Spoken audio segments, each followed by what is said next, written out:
صفحہ نمبر 73 آیت نمبر 18 سورة النساء۔ اعوذ باللہ من الشیطان الرجیم، بسم اللہ الرحمن الرحیم۔ ولیست التوبة للذین يعملون السیئات حتى إذا حضر أحدهم الموت قال إني تبت الآن ولا الذين يموتون وهم كفار أولئك أعتدنا لهم عذابا أليما۔ اللہ تبارک و تعالی فرماتے ہیں وَلَيْسَتِ التَّوْبَةُ لِلَّذِينَ يَعْمَلُونَ السَّيِّئَاتِ، ان لوگوں کی توبہ قبول نہیں ہوتی جو کہ برے اعمال کرتے رہتے ہیں، حتی اذا حضر احدہم الموت، یہاں تک کہ ان میں سے کسی ایک کو موت آئے، قال انی تبت الآن، تو کہہ دے کہ ابھی مجھے توبہ ہے، وَلَا الَّذِينَ يَمُوتُونَ وَهُمْ كُفَّارٌ، نہ ان لوگوں کی توبہ قبول ہوتی ہے جن کو موت آتی ہے اور وہ کافر ہوں، اولئک اعتدنا لهم عذابا علیما، یہ وہی لوگ ہیں جن کے لیے ہم نے دردناک عذاب تیار کر رکھا ہے۔ یا ایھا الذین آمنوا لا یحل لکم ان ترثوا النساء کرہا، اے ایمان والو آپ لوگوں کے لیے حلال نہیں ہے کہ آپ زبردستی عورتوں کو میراث سمجھ کے ان کو اپنے نکاح میں لے لے، وَلَا تَعْضُلُوهُنْ، اور نہ ان کے نکاح پہ آپ لوگ پابندی لگا سکتے ہو، لِتَذْهَبُوا بِبَعْضِ مَا آتَيْتُمُوهُنْ، تاکہ آپ لوگ ان کے ترکے میں سے ان کو جو ان کے رشتہ داروں کا ترکہ ملا ہے اس میں سے آپ لوگ کچھ لے لیں، إِلَّا أَن يَأْتِينَ بِفَاحِشَةٍ مُبَيِّنَةٍ، ہاں اس وقت ان پہ پابندی لگا سکتے ہو جب وہ واضح فحاشی کرتی ہوں، وَعَاشِرُوهُنَّ بِالْمَعْرُوفِ، عورتوں کے ساتھ اچھا سلوک کرتے رہنا، فَإِن كَرِهْتُمُوهُنَّ، اگر آپ لوگوں کو اپنی بیویوں سے نفرت ہو، فَعَسَىٰ أَن تَكْرَهُوا شَيْئًا، ہو سکتا ہے کہ آپ لوگوں کو ایک چیز بری لگے، وَيَجْعَلَ اللَّهُ فِيهِ خَيْرًا كَثِيرًا، اللہ تبارک و تعالی نے اس میں بہت بڑی بھلائی رکھی ہو۔ اللہ تبارک و تعالی ان آیات مبارکہ میں عورتوں کا ذکر فرما رہے ہیں، اور سب سے پہلے یہ بات کہ اس آدمی کی توبہ کبھی بھی قبول نہیں ہوتی جو گناہوں میں مشغول رہے، یہاں تک کہ موت کے آثار دیکھ لیں تو پھر وہ چیخنے لگے کہ میری توبہ۔ جب موت کے آثار ظاہر ہو جائیں اس کے بعد توبہ قبول نہیں ہوتی۔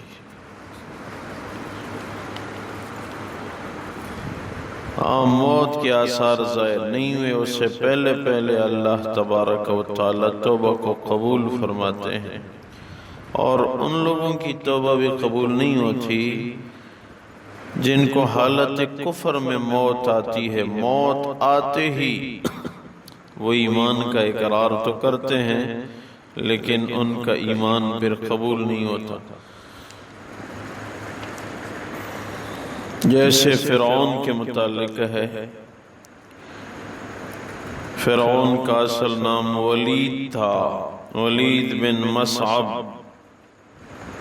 فرعون تو ایک عہدے کا نام تھا، جیسے وزیر اعظم ایک عہدے کا نام ہے، تو مشہور فرعون جس کا اسم محض ولید بن مصعب تھا، اس کو جب اللہ نے پکڑا اس نے موت کے آثار دیکھے تو چیخنے لگا، حَتَّى إِذَا أَدْرَكَهُ الْغَرَقُ قَالَ آمَنْتُ، یہاں تک کہ جب اس نے غرق ہونے کو محسوس کیا کہ میں ڈوب کے مر رہا ہوں، تو اس نے پھر قال آمنت انہ لا الہ الا الذی آمنت بہ بنو اسرائیل وانا من المسلمین، 3 دفعہ ایمان کا اقرار کیا۔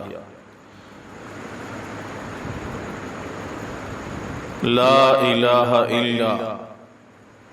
معبود برحق نہیں ہے مگر وہی ہے،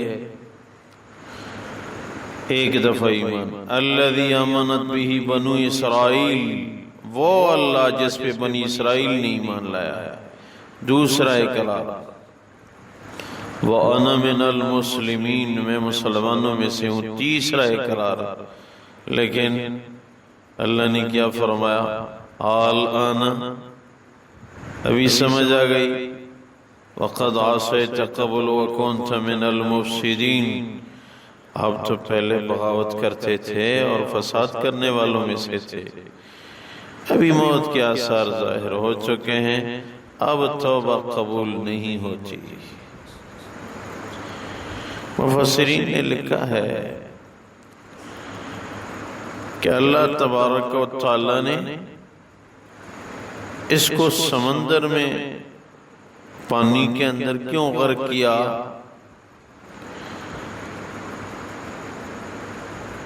تو لکھا ہے کہ ایک دفعہ اللہ تبارک و تعالی نے جبریل امین کو انسانی شکل میں فرعون کے پاس بھیجا۔ فرعون کے پاس آئے کہ آپ اس شخص کے متعلق کیا کہتے ہیں جو کہ خود غلام ہو اور اپنے مالک کی بات نہ مان رہا ہو، اپنے مالک کا باغی ہو، اس کو کیسی سزا دینی چاہیے؟ تو فرعون نے کہا کہ وہ غلام جو مالک کی بات نہ مان رہا ہو، چاہیے کہ اس کے منہ میں مٹی بھر کے اس کو پانی میں غرق کر دیا جائے۔ جبریل امین نے فرمایا کہ یہ اپنا حکم ایک کاغذ پہ لکھ کے دستخط بھی کرو۔ اس نے کاغذ پہ لکھا اور ولید بن مصعب کے نام سے دستخط کیا کہ ولید بن مصعب آج کا فرعون یہ کہتا ہے کہ ایک غلام ہو، اپنے مالک کا باغی ہو، اس کے منہ میں مٹی بھر دی جائے اور اس کو پانی میں غرق کر دیا جائے، یہ اس کی سزا ہونی چاہیے۔ تو اللہ تبارک و تعالی نے فرعون کے ساتھ اپنے بیان کردہ اور لکھ شدہ دستاویز کے مطابق عمل کیا، اس کو سمندر میں غرق کیا، اور اس وقت جبریل امین کو بھیجا تھا کہ اس کے منہ کو مٹی سے بھر دو۔ اور بعض نے یہ بھی لکھا ہے کہ فرعون کے گھر پہ، یہ عام کتابوں میں ہے کہ فرعون کے گھر پہ بسم اللہ الرحمن الرحیم لکھا ہوا تھا، یہ بھی ایک قول سننے میں آتا ہے۔ تو فرعون کی توبہ اللہ نے قبول نہیں کی، چیخے 3 دفعہ ایمان کا اقرار کیا، لیکن ایمان قبول نہیں ہوا۔ واضح رہے کہ توبہ کی قبولیت کے لیے 3 شرائط ہیں۔ نمبر 1، توبہ کی قبولیت کے لیے 3 شرائط ہیں۔ نمبر 1، اپنے جرم پہ دل سے ندامت ہو، یہ میں نے غلط کیا ہے، پھر نہیں کروں گا۔ اپنے جرم پہ دل سے ندامت ہو، یہ میں نے غلط کیا ہے۔ نمبر 2، آئندہ اس جرم کو نہ کرنے کا مصمم ارادہ ہو، پھر کبھی بھی نہیں کروں گا۔ نمبر 3، اگر حقوق العباد ہیں تو جا کے اس کی ادائیگی کریں، اگر حقوق اللہ میں سے ہیں جیسے نمازیں رہ گئی، روزے نہیں رکھے، حج نہیں کیا وغیرہ وغیرہ، تو اس کی قضا لوٹائے۔ یہ 3 شرائط جب پائی جائیں گی تو پھر توبہ قبول ہوتی ہے۔ اور ساتھ پھر خواتین کا ذکر ہے کہ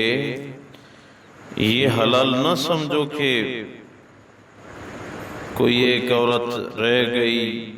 اس کا سرپرست انتقال کر گیا، باپ انتقال کر گیا، اس پہ زبردستی قبضہ ہو، یہ نہیں۔ اور یہ بھی جائز نہیں ہے کہ کوئی اعلان کر دے کہ فلاں جو ہے وہ اس سے کوئی بھی نکاح نہیں کر سکتا، وہ میرے رشتہ داروں میں سے اس سے کوئی بھی نکاح نہیں کرے گا۔ یہ غیر شرعی اعلان ہے، کوئی کسی کے نکاح کو روکنا یہ شرعاً جائز نہیں۔ اور اسی طرح کسی عورت کو میراث میں کچھ حصہ ملا ہو، اس کے نکاح کو روک دے، مجھے اتنا حصہ مل جائے تب جواز ہے اس سے رشتہ کرنے کی، یہ غیر شرعی باتیں ہیں، ان سے اجتناب کی ضرورت ہے۔ عورتوں کے ساتھ خوش مزاجی کے ساتھ زندگی گزارنا، اور اگر کسی سے ایک دفعہ نکاح ہو گیا اب وہ عورت پسند نہیں ہے، فَإِن كَرِهْتُمُوهُنَّ فَعَسَىٰ أَن تَكْرَهُوا شَيْئًا وَيَجْعَلَ اللَّهُ فِيهِ خَيْرًا كَثِيرًا۔ تو اب ہو سکتا ہے کہ اس ناپسندیدگی میں آپ کو فوائد ہو۔ امام محمد رحمہ اللہ تعالی علیہ نے ایک جگہ لکھا ہے، اگر مجھے اپنی بیوی سے کمال محبت ہوتی تو میں فقہ کی اتنی خدمت نہ کر سکتا جتنی خدمت میں نے کی ہے۔ تو پھر ان کے ساتھ بس زندگی گزارنا، ان کو تنگ نہ کرنا، اور آخرت میں خوشی کی امید رکھنا، ہو سکتا ہے اس میں اللہ نے کوئی بھلائی رکھی ہو۔ اللہ کے ہر کام میں حکمت ہوتی ہے۔ اللہ تبارک و تعالی اسی مضمون کو ذکر کرتے ہیں، وَلَيْسَتِ التَّوْبَةُ لِلَّذِينَ يَعْمَلُونَ السَّيِّئَاتِ، توبہ قبول نہیں ہوتی ان لوگوں کی جو برائی میں لگے رہتے ہیں، حَتَّى إِذَا حَضَرَ أَحَدَهُمُ الْمَوْتِ، یہاں تک کہ ان میں سے کسی ایک کو موت آئے، قَالَ إِنِّي تُبْتُ الْآنَ، تو وہ کہتے ہیں اب میری توبہ، وَلَلَّذِينَ يَمُوتُونَ وَهُمْ كُفَّارٌ، اور نہ ان لوگوں کی توبہ قبول ہوتی ہے جن کو موت حالت کفر میں آئے، اولئک اعتدنا لهم عذابا الیما، یہ وہی لوگ ہیں جن کو ہم نے دردناک عذاب تیار کر رکھا ہے۔ یا ایھا الذین آمنوا لا یحل لکم ان ترثوا النساء کرہا، اے ایمان والو آپ لوگوں کے لیے حلال نہیں ہے، اے ایمان والو آپ لوگوں کے لیے یہ حلال نہیں ہے کہ آپ عورتوں کو میراث سمجھ کے زبردستی ان سے نکاح کریں، وَلَا تَعْضُلُوهُنْ، اور نہ ان کی نکاح پہ پابندی لگاؤ، لِتَذْهَبُوا بِبَعْضِ مَا آتَيْتُمُوهُنْ، تاکہ آپ لوگوں کو ان کے حاصل شدہ میراث میں سے کچھ حصہ ملے، إِلَّا أَن يَأْتِينَ بِفَاحِشَةٍ مُبَيِّنَةٍ، ہاں اگر واضح فحاشی کا ارتکاب کرتی ہے پھر پابندی کی اجازت ہے، وَعَاشِرُوهُنَّ بِالْمَعْرُوفِ، عورتوں کے ساتھ اچھا سلوک کرو، فَإِن كَرِهْتُمُوهُنَّ فَعَسَىٰ أَن تَكْرَهُوا شَيْئًا، اگر اپنی بیویوں سے تمہیں نفرت ہو تو ہو سکتا ہے کہ یہ جو تمہیں ناپسندیدگی ہے، وَيَجْعَلَ اللَّهُ فِي خَيْرًا كَثِيرًا، اللہ تبارک و تعالیٰ نے اس میں خیر کثیر رکھا ہو۔ اے اللہ اپنی بارگاہ میں قبول فرما، خلوص للہیت نصیب فرما، اعمال صالحہ کی توفیق عنایت فرما، ہم سب کی جائز حاجات پوری فرما، پریشانیاں دور فرما۔ اے اللہ امت کی حالت پہ رحم فرما، حرمین شریفین کی دروازے امت کے لیے کھول دے، حاضرین غائبین مسلمانوں میں جس جس کی شرعاً حاجت ہو یا اللہ سب کی جائز حاجات پوری فرما، آخری خاتمہ بالخیر تو ہم سب کی اولین حاجت ہے، اللہ میں نصیب فرما۔ ربنا اغفر لي ولوالدي وللمؤمنين يوم يقوم الحساب برحمتك وكرمك۔